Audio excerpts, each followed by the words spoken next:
ಹಿರಿಯರು, ಸಾಹಿತಿಗಳು, ಕವಿಗಳು, ಹಿರಿಯರಾದ ಬರ್ಗೂರು ರಾಮಚಂದ್ರಪ್ಪ ಸರ್ ಅವರೇ, ರಾಜ್ಕುಮಾರ್ ಕುಟುಂಬದ ಎಲ್ಲ ತಾಯಂದಿರೇ, ಎಲ್ಲ ಸದಸ್ಯರೇ, ಇಲ್ಲಿ ಬಂದಿರತಕ್ಕಂಥ ಅಭಿಮಾನಿ ಬಂಧುಗಳೇ, ರಾಜ್ಕುಮಾರ್ ಅವರ ಬಗ್ಗೆ ನಾವು ಮಾತಾಡ್ತಂತ ಹೋದ್ರೆ ಇಡೀ ದಿನ ಮಾತಾಡಿದ್ರು ಸಾಲದಿಲ್ಲ. ಅವರ ಹಾಡುಗಳನ್ನು ಆಡ್ಕೊಂತ ಹೋದ್ರೆ ಇವಾಗಿಂದ ನಾಳೆ ಬೆಳಗ್ಗೆವರೆಗೂ ಅದು ಕೊನೆಯೇ ಇಲ್ಲ.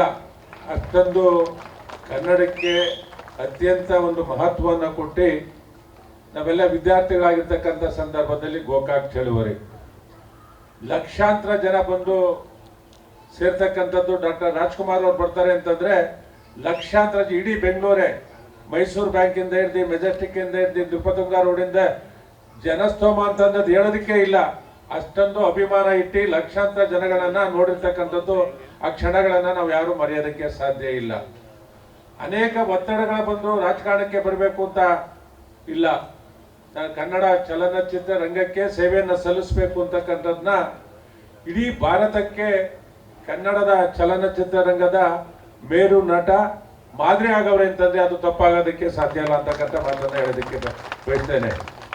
ನಾನು ವಿಶೇಷವಾಗಿ ಇಲ್ಲಿ ಆಗ್ಬೇಕು, ಇಷ್ಟೊತ್ತಿಗೆ ಸಮಗ್ರವಾದ ಅಭಿವೃದ್ಧಿ ಆಗಬೇಕಾಗಿತ್ತು. ನಾನು ಸರ್ಕಾರವನ್ನ, ಸನ್ಮಾನ್ಯ ಮುಖ್ಯಮಂತ್ರಿಗಳನ್ನ, ರಾಜ್ಕುಮಾರ್ ಕುಟುಂಬ ವರ್ಗವನ್ನ ಕರೆಸಿ ತಾವು ಮಾತಾಡಿದ್ರ ಅಂತಕ್ಕಂಥದ್ದನ್ನ ಭಾವಿಸಿದ್ದೇನೆ. ಇನ್ನು 2 ವರ್ಷದ ಅವಧಿನಲ್ಲಿ ಅವರು 100 ವರ್ಷ ಏನು ತುಂಬುತ್ತೆ, ಅದಕ್ಕಿಂತ ಮುಂಚೆ ಸಮಗ್ರವಾದ ಅಭಿವೃದ್ಧಿ ಆಗಬೇಕು. ಬರೀ ರಾಜ್ಕುಮಾರ್ ಮಾತ್ರ ಇಲ್ಲ, ಪುನೀತ್ ರಾಜ್ಕುಮಾರ್ ಇದ್ದಾರೆ, ಪಾರ್ವತಮ್ಮ ರಾಜ್ಕುಮಾರ್ ಅವರು ಇದ್ದಾರೆ. ಇದೊಂದು ಅತ್ಯಂತ ಪುಣ್ಯವಾದ ಸ್ಥಳ. പക്ഷെ ನಾವು ಭಾನುವಾರ ರಜಾ ದಿನಲ್ಲಿ ನೋಡಿದ್ರೆ 5,000ದಿಂದ 10,000 ಜನ ಕ್ಯೂನಲ್ಲಿ ಬಂದು ಹೋಗ್ತಕ್ಕಂಥದ್ದನ್ನ ನಾವು ಪ್ರತಿ ವಾರನೂ ನೋಡ್ತೇವೆ. ಇಂಥ ಈ ಪುಣ್ಯ ಭೂಮಿಯನ್ನ ಉತ್ತಮ ರೀತಿಯಲ್ಲಿ ಅಭಿವೃದ್ಧಿಪಡಿಸಬೇಕು. ಇದು ಶಾಶ್ವತವಾಗಿ ಉಳಿಬೇಕು ಅಂತಕ್ಕಂಥದ್ದಾದ್ರೆ ದಯಮಾಡಿ ಇನ್ನು 2 ವರ್ಷದಲ್ಲಿ ಇದನ್ನು ಅಭಿವೃದ್ಧಿ ಪಡಿಸ್ಕೊಡಿ ಅಂತಕ್ಕಂಥದ್ದು ನಾನು ಈ ಕ್ಷೇತ್ರದ ಶಾಸಕನಾಗಿ ನಾನು ಸರ್ಕಾರಕ್ಕೆ ವಿನಂತಿಯನ್ನ ಮಾಡ್ತೇನೆ. ಇವತ್ತು 2 ಕಾರ್ಯಕ್ರಮ ಮುಗಿಸ್ಕೊಂಬಂದೆ, ರಾಜ್ಕುಮಾರ್ ಅವರ 2 ಕಾರ್ಯಕ್ರಮ ಮುಗಿಸ್ಕೊಂಬಂದೆ. ಸಂಜೆ ಒಂದು ದೊಡ್ಡ ಕಾರ್ಯಕ್ರಮ ಕುರುಬ್ಲಳ್ಳಿ ಸರ್ಕಲ್ ಇರ್ತಕ್ಕಂಥ ಪ್ರತಿಮೆ ಏನಿದೆ, ರಾಜ್ಕುಮಾರ್ ಪ್ರತಿಮೆ, ಬಹುಶಃ ಇದು ಕರ್ನಾಟಕದಲ್ಲೂ ಇಲ್ಲ, ಇಂಡಿಯಾದಲ್ಲೂ ಇಲ್ಲ. ಪ್ರತಿನಿತ್ಯ ಅಲ್ಲಿ ಪೂಜೆ ಆಗುತ್ತೆ, ಪ್ರತಿನಿತ್ಯ ಪೂಜೆ ಆಗುತ್ತೆ. ನಾವು ಕೊನೆಯದಾಗಿ ಖಂಡಿತ ಪುನೀತ್ ರಾಜ್ಕುಮಾರ್ ಅವ್ರನ್ನ ಆ ಕಾರ್ಯಕ್ರಮದಲ್ಲಿ ಸುಮಾರು 1.5 ಗಂಟೆ ಇದ್ರು. 1.5 ಗಂಟೆ ಆ ಕಾರ್ಯಕ್ರಮದಲ್ಲಿದ್ದೆ, ಹಾಡು ಹೇಳಿ, ಡ್ಯಾನ್ಸ್ ಮಾಡಿ ಇದನ್ನ ಹೋದಂತ ಸಂದರ್ಭದಲ್ಲಿ ನಾವು ನೆನೆಸ್ಕೊಂತೇವೆ. ಆದ್ರೆ ರಾಜ್ಕುಮಾರ್ ಅಂತಕ್ಕಂಥ ವ್ಯಕ್ತಿ, ಕನ್ನಡದ ವ್ಯಕ್ತಿ ಮತ್ತೊಬ್ರು ಹುಟ್ಟೋದಿಲ್ಲ. ಇವತ್ತೇನಾದ್ರೂ ಈ ರಾಜ್ಯದಲ್ಲಿ ಇನ್ನ ಕನ್ನಡತನ ಐತೆ ಅಂತಕ್ಕಂಥದ್ದಕ್ಕೆ ಕಾರಣ ಡಾಕ್ಟರ್ ರಾಜ್ಕುಮಾರ್ ಅಂತಕ್ಕಂಥದ್ದನ್ನ ನಾನು ಈ ಸಂದರ್ಭದಲ್ಲಿ ಹೇಳೋದಕ್ಕೆ ಬಯಸ್ತೇನೆ. ಈಗ ಕರ್ನಾಟಕ ರತ್ನವನ್ನ ಕೊಟ್ಟಿದೆ.